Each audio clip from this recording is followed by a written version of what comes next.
Paulo César Artung para proferir sua palestra.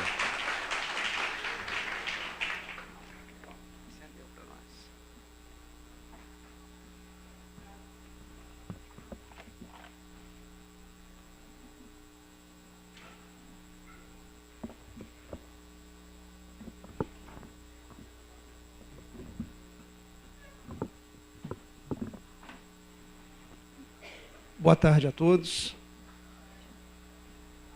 Boa tarde, gente. Eu tomei um cafezinho com o governador.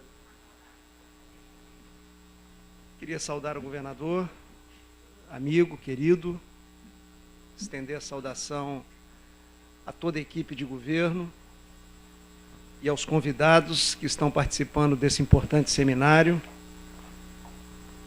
Queria agradecer o convite, honroso convite para mim estar com vocês.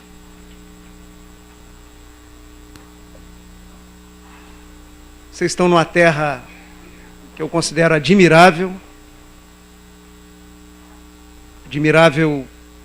pelas belezas naturais, pelas enormes potencialidades,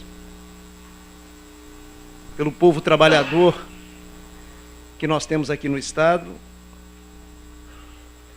e por uma qualidade especial desse Estado, a capacidade de acolher capixaba. Pensei até que vocês fossem bater palma para mim agora. Uma tá meia...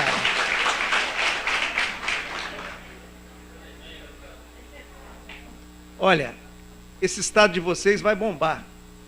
Escreve aí na cadernetinha e lembre que o primeiro a anunciar isso foi o economista Paulo Artung, né? Vocês têm aqui elementos básicos desse tempo que nós estamos vivendo, né? Vocês têm água doce em abundância, coisa rara nesse mundo de Deus que nós estamos vivendo. Vocês têm a possibilidade, que está sendo usada agora de uma forma extraordinária, de produzir energia, uma energia de qualidade, terra boa e agricultável, num mundo que a renda sobe e as pessoas precisam se alimentar. Essa é uma commodity que não cai de preço nos últimos anos, vocês estão acompanhando isso. É claro que tem muita coisa para fazer, como de resto em tudo quanto é canto do mundo, né? E aí vocês me chamaram para bater um papo com vocês sobre governo orientado para resultados. E é isso que eu vou tentar trabalhar, trocar ideias com vocês, né? Eu selecionei 4 pontos aqui sobre esse tema, que eu vou tentar trabalhar os 4 temas com vocês. Primeiro, a natureza dos governos e também as contingências da governança no país. Segundo, o que nós entendemos por resultados. Podemos falar coisas diferentes. Terceiro, como organizar um governo focado em resultados. E quarto, como criar uma cultura dentro da máquina pública, uma cultura de resultados. Naquilo que tem valor na máquina pública, valor extraordinário, que é o capital humano, né? Como é que torna esse comportamento presente no dia a dia do setor público. Antes de seguir em frente, eu gostaria de dizer que as ideias que eu vou expor aqui, o pensamento que eu vou expor, vocês não vão acreditar no que eu vou falar aqui. Isso é fruto de 3 décadas, um jovem desse, por isso que eu acho que vocês não vão acreditar, né?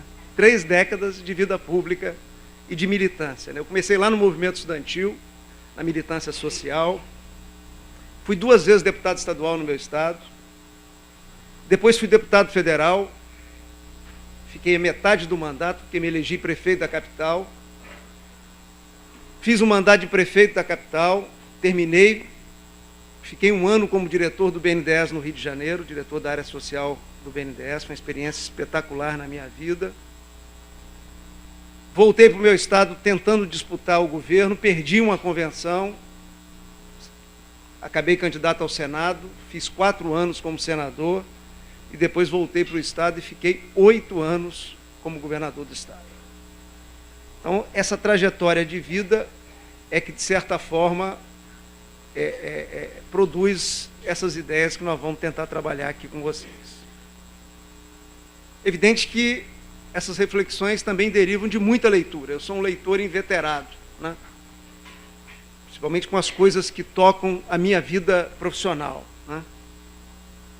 Mas também sou uma pessoa de diálogo. E aprendo muito dialogando com as pessoas, né? Trocando experiências. Eu faço esse registro porque o que eu vim aqui é compartilhar com vocês, né? E, de certa forma, vibrar com vocês, por vocês estarem realizando um evento como esse, governador. Parabéns. Sim, eu vou puxar as palmas aqui. Parabéns. Feito esses agradecimentos, esclarecimentos, eu queria voltar ao roteiro da conversa em torno de um governo orientado para resultados. Eu queria chamar esse governo de governo empreendedor. Né? Governo empreendedor. Governo que faz, que realiza. Seguindo aquele roteiro dos 4 eixos, eu queria trabalhar primeiro essa coisa da natureza dos governos e da contingência do ato de governar no Brasil. Nós precisamos ter consciência disso. A primeira coisa que a gente tem que ter claro é que o Estado existe em função do cidadão, né? Que elege os governos e sustenta as máquinas públicas com os impostos que pagam. Por essa origem, o poder público ele não pode ser um fim em si mesmo. Né? O poder público existe para atender os anseios dos cidadãos. Por algumas vias, né? Prestação de serviço público, a contraprestação de serviço público e obras que interferem positivamente na qualidade de vida das pessoas. Numa dimensão republicana, os governos são um importante fator de indução do desenvolvimento social, do desenvolvimento econômico, da garantia de igualdade de oportunidades, que eu acho que é a grande bandeira do nosso tempo, de promoção e sustentação da cidadania e dos direitos humanos. Pela origem e pela missão dos governos, a melhoria contínua, isso que nós estamos buscando aqui, correr atrás para melhorar as coisas, é uma obrigação de todos nós. Inclusive uma obrigação ética de todos nós. Mas quando a gente olha o Brasil e pensa no que nós precisamos em termos de setor público, a conclusão é fácil, nós precisamos avançar muito. Estamos muito longe de uma realidade razoável. Infelizmente, ainda impera em nosso país a cínica ideia de que serviço público pode funcionar como um fim em si mesmo. E pior, a gente ainda convive com a ideia de que o serviço público pode ser de segunda classe. Né?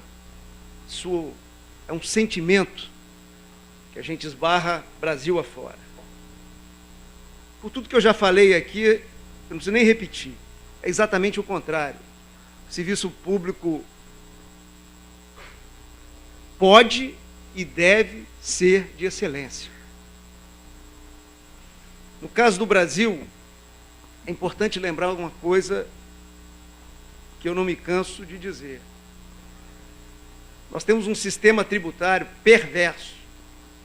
A carga é pesada, a contraprestação é aquém da carga e pior, quem mais paga imposto no nosso país não é quem mais ganha, nem aqueles que detêm maior parcela de patrimônio. É justamente proporcional ao que tem e ao que ganha, quem mais paga é quem menos tem. Isso é uma outra coisa que quem está dentro da máquina pública não pode esquecer. Porque quem está dentro da máquina pública está trabalhando a alocação desses recursos. Né?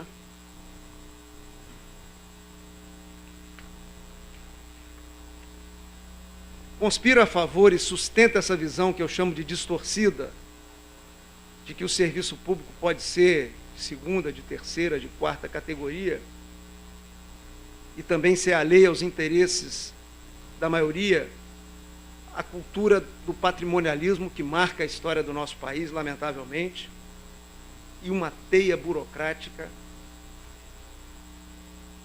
de altíssima irracionalidade, né? Infelizmente, ainda é um desafio entre nós superar a prática dos governos centrado nos agentes de sua máquina e também dedicado a pequenos grupos da sociedade. Além da praga do patrimonialismo, os gestores públicos sérios são obrigados a lidar com leis, normas que, além de ultrapassadas, arcaicas, anacrônicas, existem em excesso e, via de regra, ainda a gente convive com confrontos da própria legislação. Quer dizer, são contradições uma atrás da outra. Governa-se em meio a uma burocracia que lembra um cipoal infernal, de um labirinto em ruínas, mas que, mesmo corroído pelo tempo, condiciona as nossas ações no presente e compromete, muitas vezes,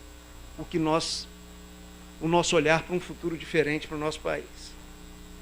Essa burocratização arcaica e abundante dialoga com outro traço político-institucional, eu acho que talvez a gente tenha herdado isso dos portugueses, quando a gente fala isso, eles ficam chateados com a gente, que é o apego aos processos em detrimento ao compromisso com a eficácia, né? É o carimbinho, é a rubriquinha, assim, nas antigas, como uma coisa importante. Quer dizer, a forma, o mérito do gasto, da alocação do recurso, raramente é analisado no nosso país. O governo lida com dinheiro público. Por isso, todo zelo com os processos, isso é fundamental. Mas nenhum gestor público pode perder o foco nos resultados. Não é essa a tradição do nosso país, que privilegia sempre a área meio. Eu queria dar uma paradinha aqui para deixar claro. O que eu estou propondo não é desprezar o rigor legal nos procedimentos administrativos e gerenciais. Longe de mim disso. Mas é decisivo para qualquer governo ter a consciência de que ele existe para prestar serviço, realizar obras para transformar a realidade. Nesse sentido, é urgente que esse país organize uma reforma do Estado brasileiro, modernizando e racionalizando as leis, garantindo agilidade, flexibilidade, qualidade nas compras. Isso que está aí garante. Tem gente aqui que trabalha a área de compra, garante qualidade em compra? Me engana, né? Só se for uma coisa de me enganar que eu gosto, né? O que nós precisamos é de agilidade, flexibilidade, qualidade nas compras, nas contratações. Nós contratamos coisas como permanente no Estado, de necessidade absolutamente temporária, porque nós estamos engessados do pé à cabeça, né? Para que a gente possa ter aquilo que eu chamo de entregas à sociedade, compatíveis com esse tempo que nós estamos vivendo.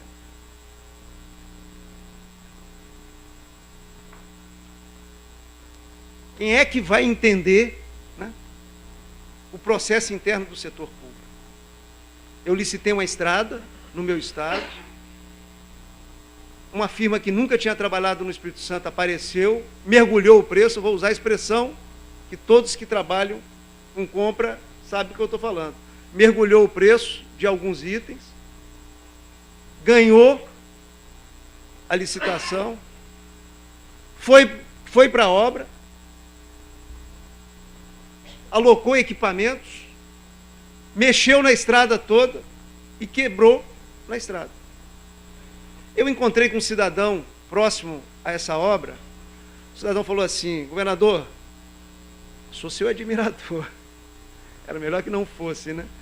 Sou seu admirador, mas eu não estou entendendo o que o senhor fez com a nossa estrada. Aí, eu falei, vamos sentar aqui que agora o senhor vai... Vou ter que explicar para o senhor como é que funciona o governo, senão o senhor não vai me entender, né?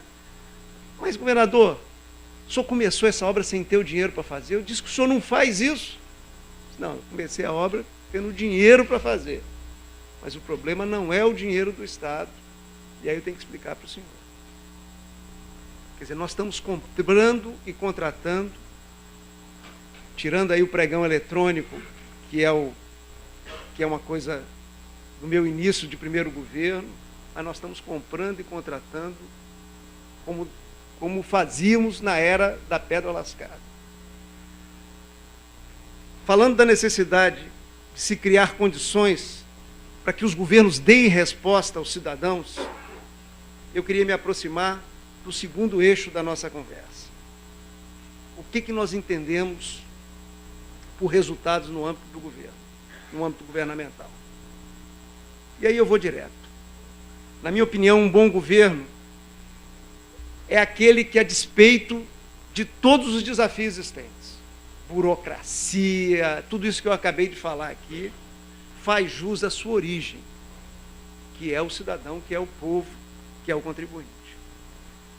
É repetitivo aqui, um governo existe para atender os interesses da coletividade, que o mantém funcionando com impostos e que elege e delega aos seus principais líderes a responsabilidade de, junto com a sociedade, delega a responsabilidade de, junto com a sociedade, construir e trabalhar uma realidade melhor. Ou seja, o maior resultado que se espera de um governo é a efetiva contribuição para a transformação da sociedade, com obras, com serviços e com uma coisa que eu acho que tem muito valor, governador: atitude do governante. Quando eu falo atitude do governante, é do governador, é do secretário, do subsecretário, acho que aqui é secretário adjunto, pelo que eu vi na nomenclatura, e assim por diante. Quer dizer, os governos devem promover os valores democráticos e republicanos, os direitos humanos, a cidadania, a qualidade de vida, a emancipação, a igualdade de oportunidade. E nesse conjunto de conquistas civilizatórias que eu insiro o compromisso com produção de resultados.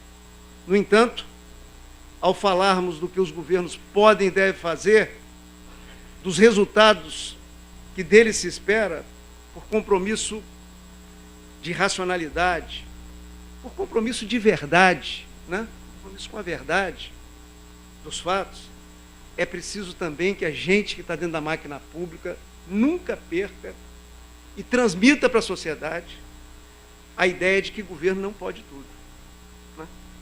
Isso nós precisamos ter claro e nós precisamos dialogar com a sociedade. O governo não pode tudo.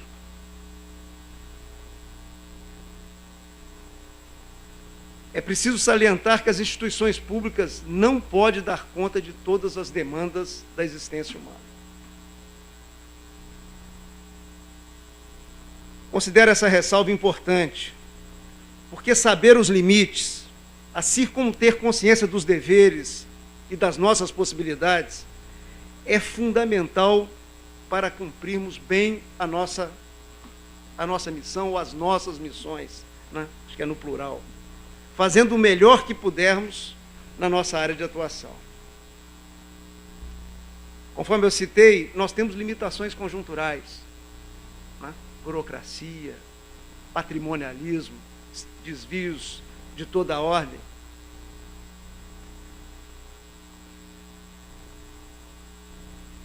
Mas se a gente olhar que isso está no campo dos costumes, essas limitações, elas são plenamente passíveis de superação. Mas não são só essas limitações que a gente trabalha. Nós temos limitações estruturais, como a área de abrangência dos governos, que eu acabei de me referir. Pela natureza, os governos não são capazes de alcançar todos os âmbitos da vida dos seus cidadãos. E nem deve tentar fazê-lo. Não deve tentar entrar em limites de privacidade e assim por diante. Eu queria dar um exemplo aqui, para quem trabalha na educação. O governo pode resolver o problema da educação, pode em parte, né? O governo pode ralar, correr atrás e construir uma escola decente, equipar com material didático e pedagógico adequado, pode contratar e treinar bons professores. Isso resolve a educação? Não. Resolve em parte. Se não tiver um elo na educação, que é a responsabilidade de pai e mãe, de cuidar, de colocar limite, de cumprir a sua parte na educação, o governo não vai substituir pai e mãe, né? Não vai substituir pai e mãe. E o resultado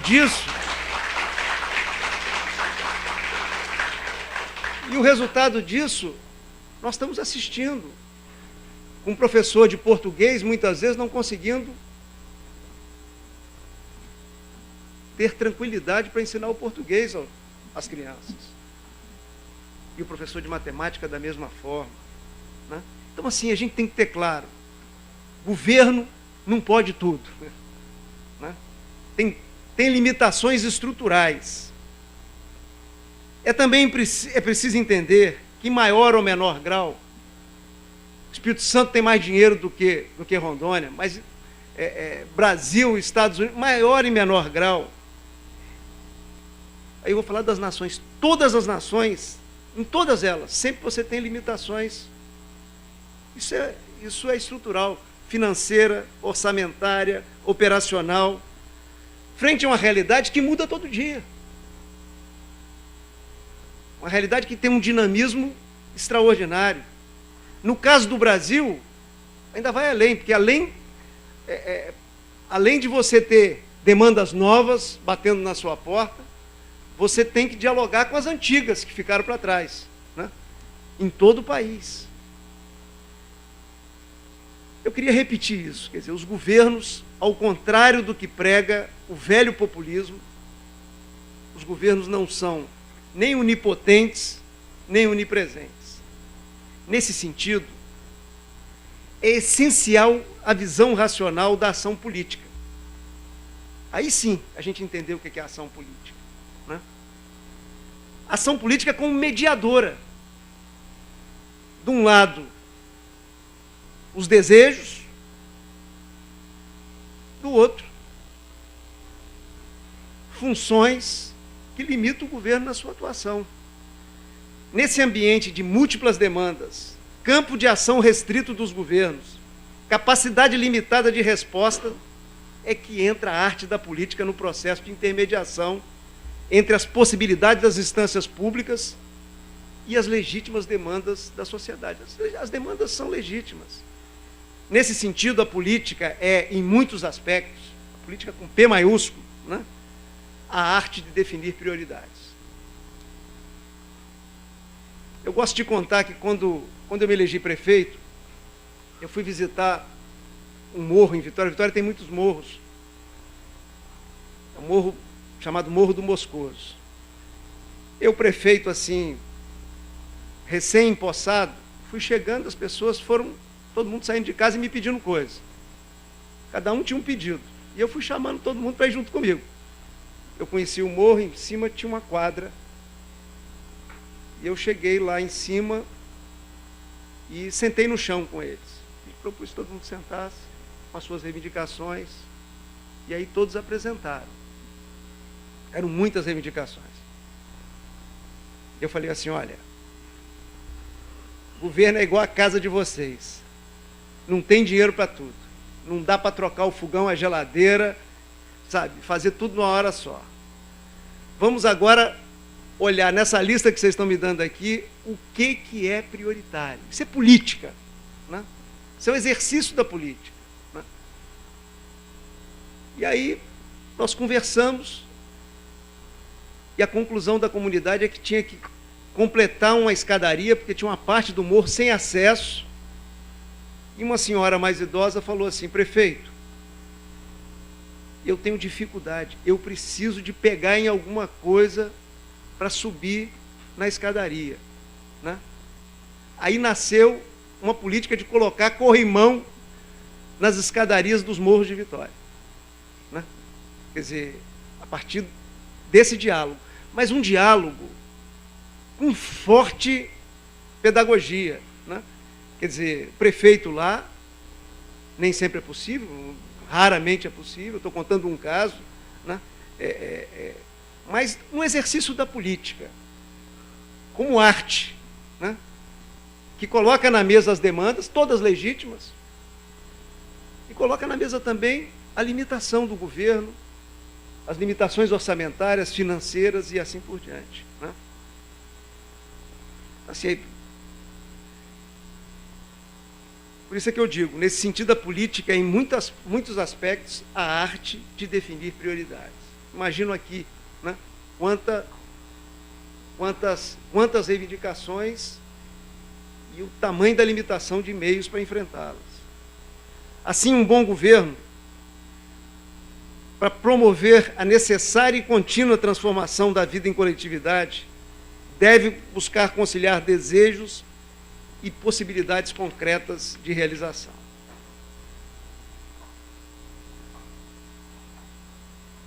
Mas eu quero fazer uma ressalva. Assim. Nós temos problemas conjunturais, temos problemas estruturais, mas não devemos fazer com que seja desculpa para a gente. Eu acho que a gente tem que fazer o melhor e procurar, da melhor forma, atender o conjunto da sociedade. E mais do que isso, o governo tem uma coisa que muitas vezes não usa. Muitas vezes ele tem limitação de meios, mas ele não tem limitação na capacidade de mobilizar e motivar uma comunidade. E muitas vezes não usa a capacidade de mobilização, né? Eu acho que a gente tem que dar o melhor da gente e ter essa capacidade de mobilizar, de trazer a sociedade, de trazer os movimentos sociais, de procurar formas novas de enfrentar e resolver problemas. Uma vez que nós já especificamos o que entendemos por resultados no âmbito governamental, eu queria chegar ao terceiro eixo dessa reflexão. Como organizar um governo focado em resultado? A minha experiência, a partir da minha experiência, eu julgo imprescindível a constituição de um governo empreendedor com 4 determinantes. Depois eu vou dar esse texto para vocês. Inovação, exercício da legítima liderança, planejamento estratégico e gestão intensiva de projetos. Esses instrumentos todos conhecidos do setor privado, né? O que nós precisamos é adaptá-los ao setor público. Não é a mesma coisa, não é transpor. O setor privado, ele opera com regras completamente diferentes das nossas. Conforme dizemos, temos uma realidade do setor público em ambiente desafiador. É absolutamente complexo fazer a estrutura de governo funcionar, né? Eu tenho um amigo que fala que esse trem é coisa de mineiro, mas capixaba dialoga um pouco com os mineiros. Eu tenho um amigo que fala assim, esse trem foi feito de um jeito para não funcionar, né? Então, assim, é absolutamente complexo fazer essa estrutura funcionar. Mas é complexo, mas é possível, né? Dessa forma, além da gente superar as visões atrasadas e antiquadas de mundo, renovar procedimentos, atualizar práticas, arejar ideias, simplificar procedimentos e condutas, modernizar a legislação, é fundamental inovar. O que é inovar? Inovar é fazer diferente com sucesso. É isso. Não é reinventar a roda. Mas é colocar roda para rodar, produzindo mais com menos, né? Atendendo o conjunto da sociedade. Isso é inovar. Inovação é uma das bases desse governo que eu estou defendendo aqui. Inovar é, inclusive, ver desafios onde muitos veem apenas uma situação normal. Né? Normal, mas se você olhar, prejudicial ao conjunto da sociedade. É encarar a missão de superar o conformismo medíocre, muito bem representado pela expressão. É assim mesmo. Sempre foi assim e assim sempre será. Isso é comum a gente ver dentro do setor público, dentro da vida da gente, né?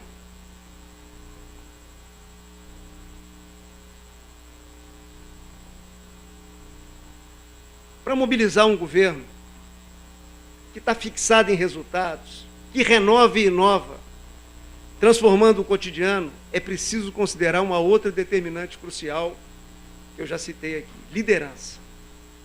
Os líderes exercem um papel decisivo para a atuação em grupo. Né? Quando eu vejo o governador sentado aqui, ele que é o líder dessa equipe, isso é uma atitude. Né? Quer dizer, isso é uma atitude de liderança.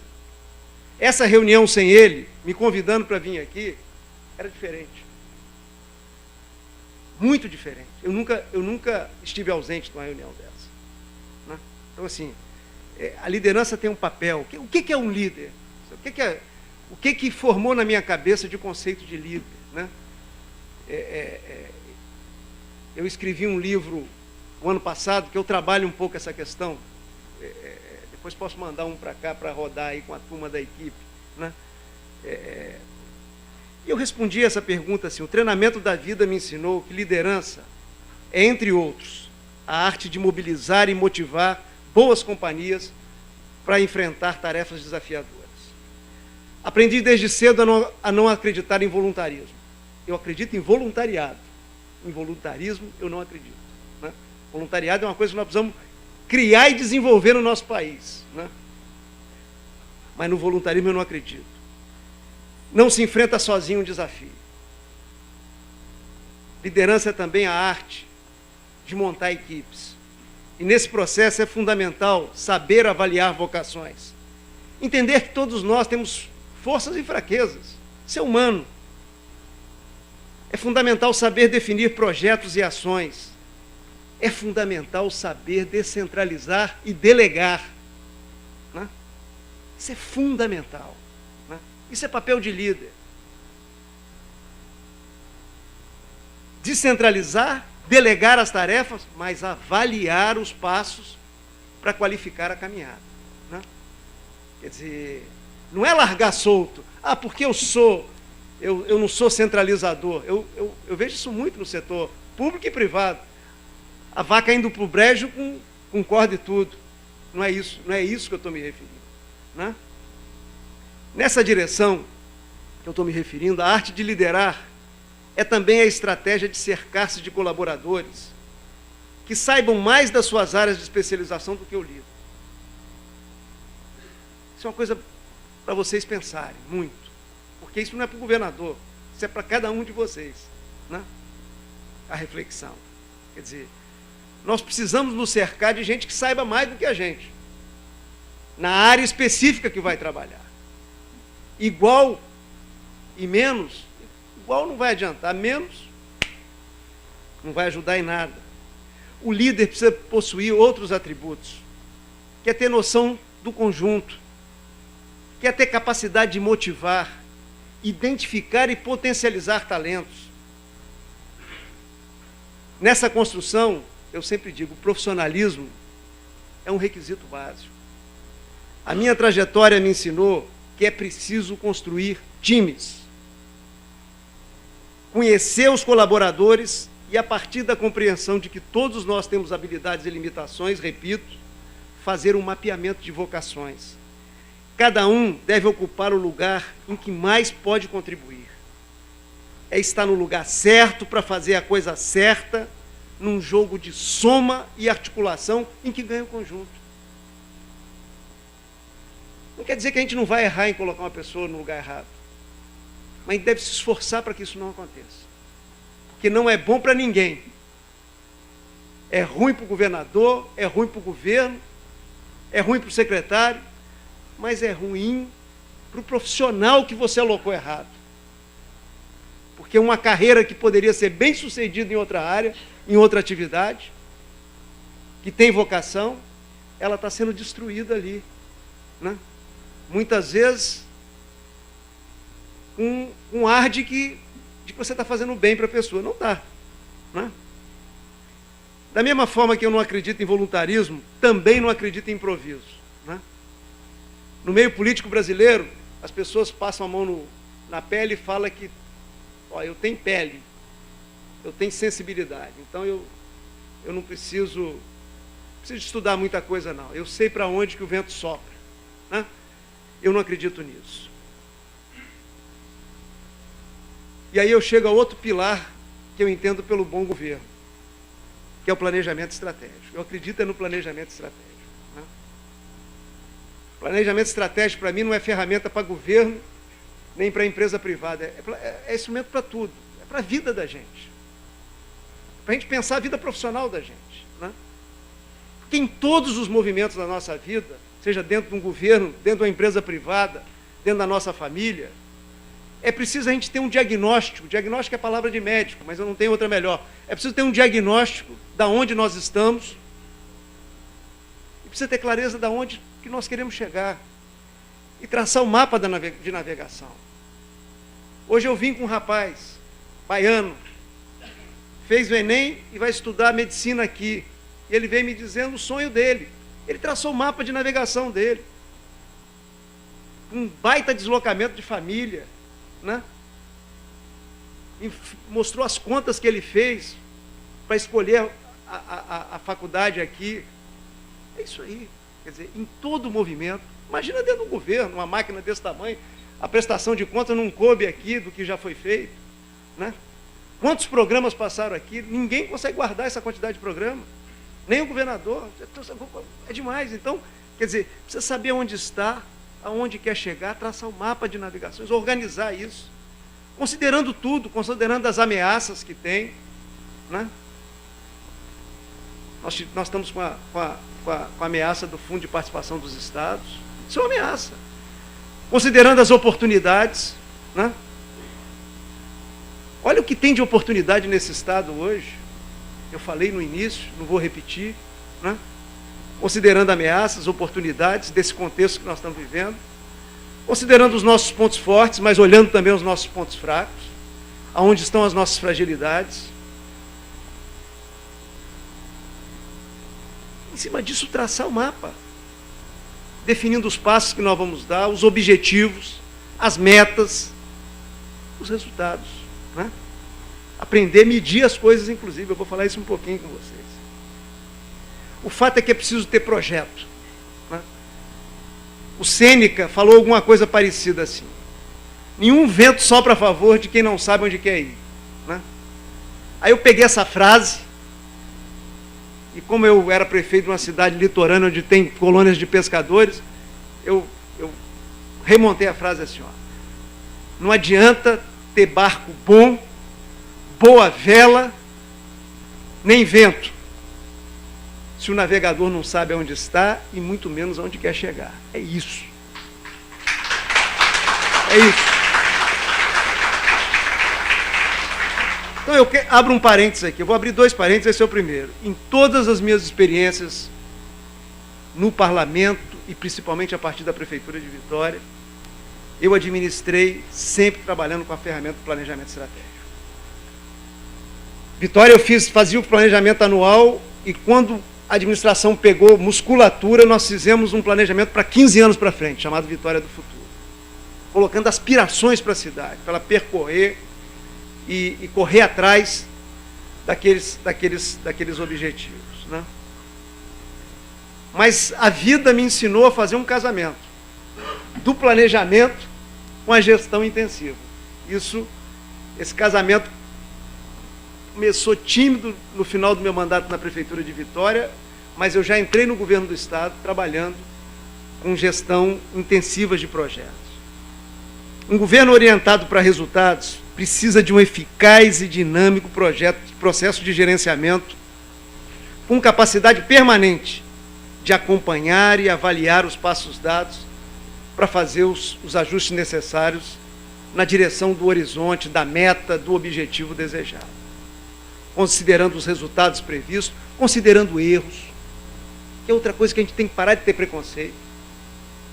Vamos errar. Só tem um tipo de gente que não erra, que não faz nada, que não bota a mão na massa, que são os omissos, né? Então tem que considerar os resultados previstos, os erros, os acertos, as contingências diversas.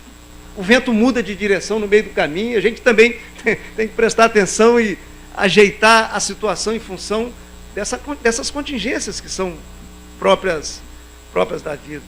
Além disso, um moderno e eficaz processo de gestão é capaz de potencializar os recursos que nós temos, harmonizar iniciativas. Muito importante harmonizar as coisas dentro do setor público, a gente conseguir colocar a máquina para todo mundo puxar na mesma direção, tirar a competição e criar a colaboração, né? Ao invés de competir, vamos colaborar, porque é um governo só, né? É um governo só. A educação, ela dialoga com várias áreas do governo, a saúde dialoga com várias áreas do governo, a segurança pública dialoga com várias áreas do governo. Essas questões são transversais, todos nós sabemos disso, né? Então, assim, uma gestão moderna, ela é capaz disso, potencializa os recursos, harmoniza as iniciativas, produz sinergias em várias partes do todo, multiplicando a capacidade de ação do governo e gerando melhores resultados. Mais um parênteses para vocês, é o segundo. Abre parênteses. Para ficar bem claro como é que funciona uma estrutura dessa, já à frente do governo do Estado do Espírito Santo, nós criamos, primeiro, o Escritório de Gerenciamento de Projetos. E mais tarde nós transformamos o Escritório de Gerenciamento de Projetos numa Secretaria de Estado, Secretaria de Gerenciamento de Projetos Especiais.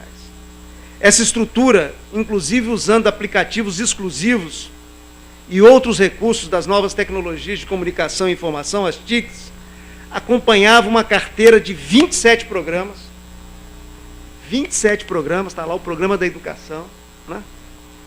Desdobrado em 400 projetos.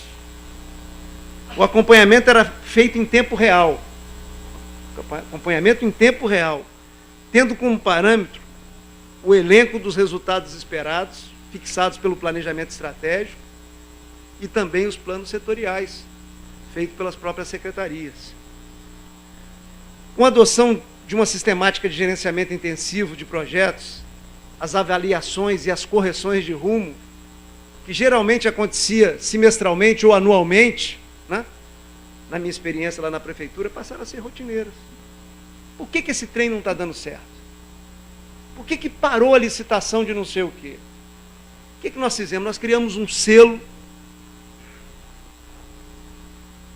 colocamos nos projetos prioritários. Esses projetos caminhavam dentro da administração. Quando chegava na Procuradoria do Estado, o procurador sabia que aquilo ali era uma ação prioritária de governo, não era coisa da secretária fulana de tal, do secretário Beltrano, né? Chegava com selo. Quando chegava na auditoria do Estado, que depois virou Secretaria de Transparência, da mesma forma.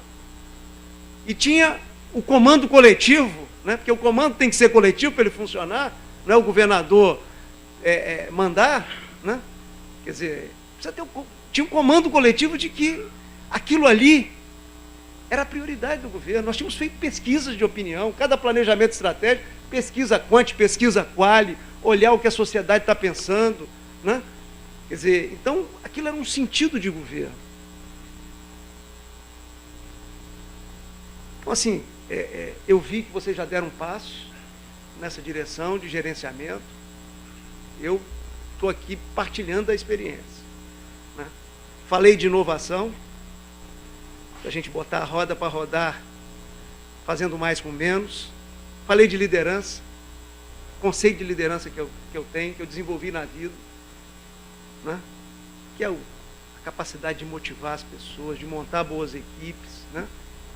De colocar a pessoa no lugar certo. Falei do planejamento estratégico, né?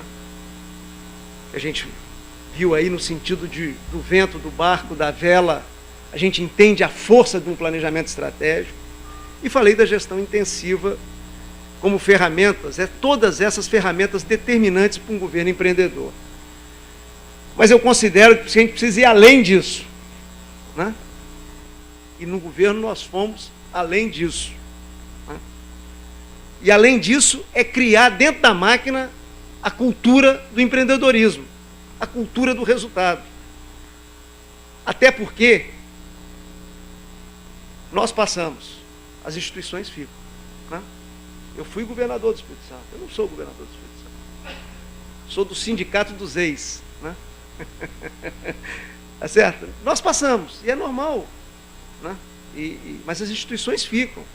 E se você planta as coisas nas instituições, elas ficam. Eu tenho alegria com os projetos que nós criamos exitosos lá.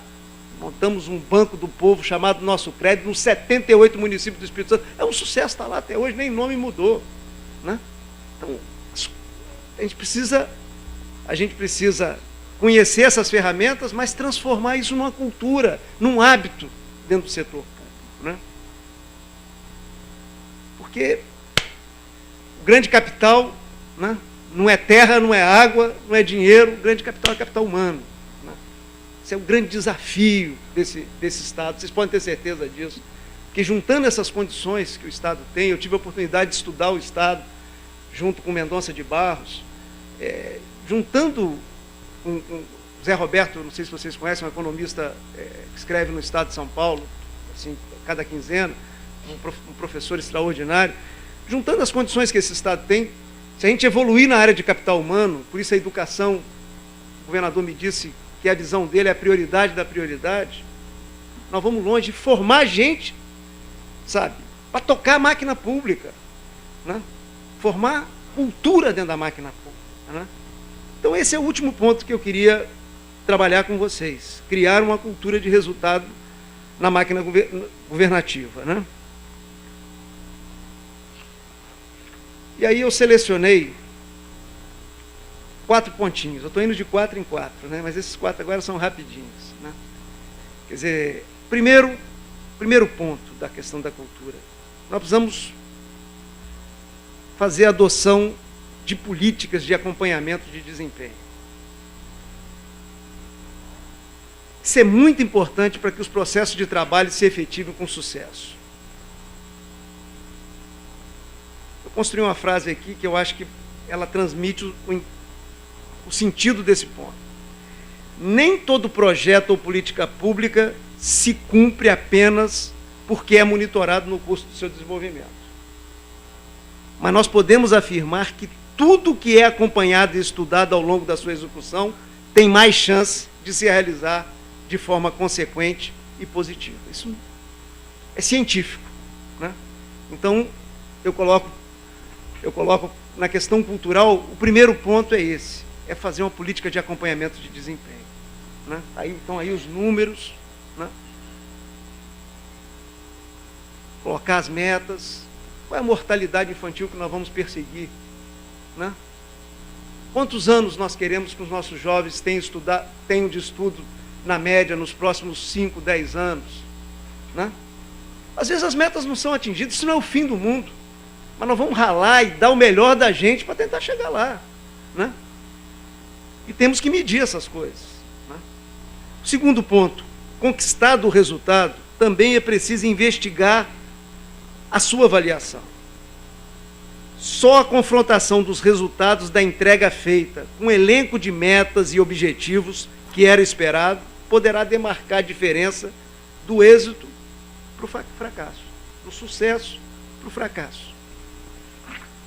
Nessa direção, estou entrando no terceiro ponto, é preciso criar hábitos de estudar e refletir sobre as razões do sucesso e insucesso nos projetos e políticas públicas. Digo isso porque a realidade é uma excelente fonte de aprendizados. A história, por mais recente que seja, sempre oferece ótimas oportunidades de crescimento individual e coletivo. Tanto o fracasso como o sucesso têm um condão de nos fazer avançar, dependendo apenas do uso que nós vamos fazer. Ambos podem nos capacitar a corrigir rumos, investir em saídas novas, exitosas, pensar em caminhos de forma estratégica. Cabeça nossa tem que ser uma cabeça estratégica. Principalmente a gente que quer fazer esse setor público brilhar, fazer esse setor público ser respeitado pelo cidadão, fazer com que o cidadão passe na porta da sede do governo e tenha orgulho da gente que está lá dentro, né? Então, assim, trabalhar com cabeça estratégica. Por fim, quarto ponto que eu coloco na questão da cultura. É preciso ter dentro do governo mecanismos institucionais para reconhecer, premiar e dar destaque ao sucesso de programas inovadores e eficazes, né? É o Oscar. É isso aí. É o Oscar. É anual, né? Eu vou contar para vocês. Difusão de bons exemplos é ferramenta eficiente no fomento da cultura de resultado. Até porque quem não reconhece, não premia o êxito, certamente estará, se não recompensando, pelo menos fazendo vista grossa com a ineficácia. É óbvio, né? E por tabela incentivando os fracassos. Nesse sentido, durante o nosso governo, lá em 2005, né, eu governei de 2003 a 2010, em 2005, nós criamos o Prêmio Inoves. Foi o Ricardo Oliveira, que é um craque. Ricardo, eu contei para o governador, é um capixaba de Cachoeira Itapemirim, radicado no Rio de Janeiro, que eu consegui trazer de volta para o Espírito Santo. Trabalhou comigo no período de governo. Foi um sucesso, boas experiências. Nós criamos juntos o Prêmio Inoves. O Prêmio Inoves destaca e premia trabalhos inovadores. A gente chama de Oscar lá. O governador vai na entrega, no final de ano. Aí a ação inovadora da Secretaria de Segurança está lá sendo premiada, da Secretaria de Desenvolvimento Social, e por aí vai, da educação e assim por diante. Premia os trabalhos inovadores, desenvolvidos por equipes de profissionais do Serviço Público Capixaba, esses projetos capazes de modernizar a gestão, transformar a realidade e melhorar a vida das pessoas. Nós já conseguimos que esse projeto incluísse agora as prefeituras municipais, né? Nós começamos ele dentro do governo do Estado e estamos tentando trazer as outras instituições públicas, né? O sonho é que todas as instituições públicas, né, participem desse Oscar anual, né? Estou me aproximando da conclusão, né? Gostaria de falar, por derradeiro, de duas premissas que devem funcionar como norte de um bom governo: a ética e a participação. Quando eu falo de ética, eu não me refiro a uma ética qualquer, mas sim a ética republicana, de devoção absoluta ao interesse público, de compromisso com a construção de uma realidade de oportunidades e de prosperidade compartilhada por todos os cidadãos. Nesse sentido, eu me recorro às palavras do ex-presidente norte-americano Abraham Lincoln, que agora tem um novo filme, parece que fazendo muito sucesso mundo afora, né? Ainda não assisti, só li sobre ele, né? O que Lincoln fala nesse sentido? Lincoln, falando acerca do que deve ser um governo, né, ele aborda de uma forma que eu acho muito feliz.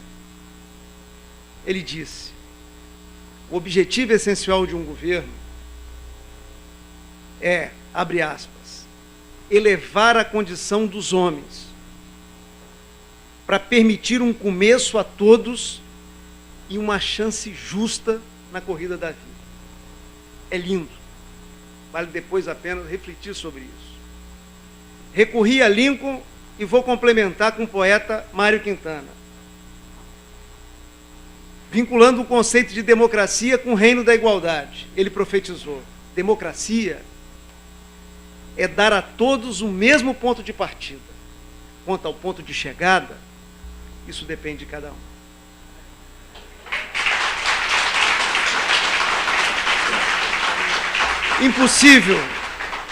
Impossível não vincular essa missão de um bom governo com aquilo que eu acho que tem que ser sua prioridade absoluta: educação pública de qualidade. Educação liberta os nossos irmãos e irmãs da escuridão, da ignorância, e abre portas e janelas de oportunidades e de igualdade de oportunidades. Isso não é de Abraão Lincoln, nem de Mário Quintana, é de Paulo Arthur.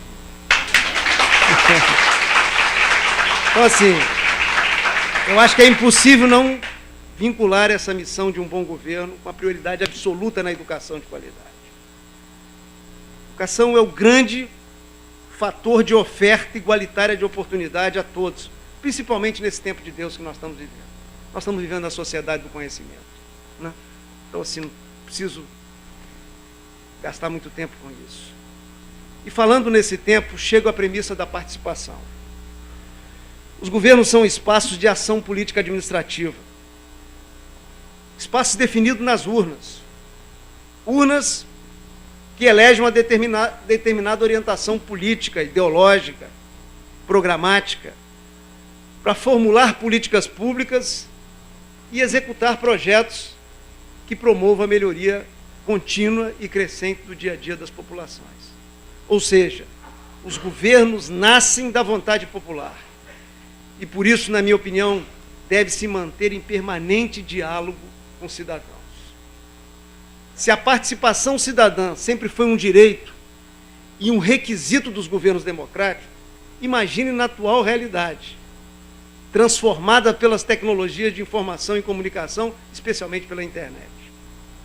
Vivemos a era da participação e os governos não podem estar alheios à voz das ruas.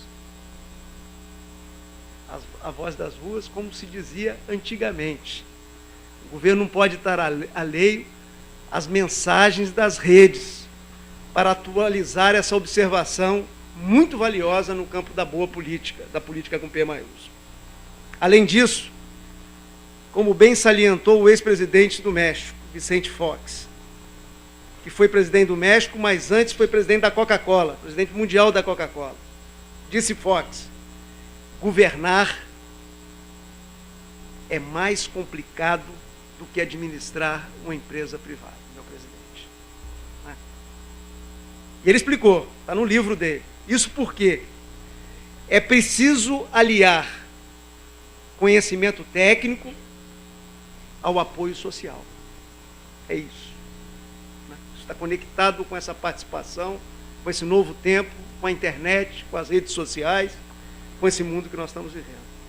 O trabalho técnico-político deve caminhar juntamente com um diálogo permanente com a sociedade, em busca de melhores respostas e também em busca de sustentação, de suporte político que respaldem e garantam a ação governamental, fazendo o governo forte no sentido da sua direção e dos seus objetivos, fazendo que o governo não seja suscetível a pressões de pequenos grupos de interesse que muitas vezes marcam a vida de municípios, de estados do nosso país. Nós mesmos vivemos isso no Espírito Santo de uma forma dramática em passado recente. Prezadas e prezados, finalizo salientando que lhes apresentei um conjunto de ideias, valores e procedimentos que, na minha opinião, viabilizam uma governança orientada para resultado. Mas não de uma governança qualquer, e sim um governo fundado nos valores democráticos, nos valores republicanos, antenados com os desafios da contemporaneidade, com o imperativo da comunicação com a sociedade. Também não falei de qualquer resultado, né? Mas de entregas. Essa linguagem nós criamos lá no Espírito Santo, eu não sei se ela está em tudo quanto é canto.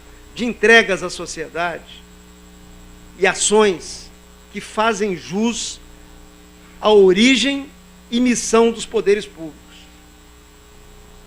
que nos leve a um horizonte sempre mais justo e igualitário.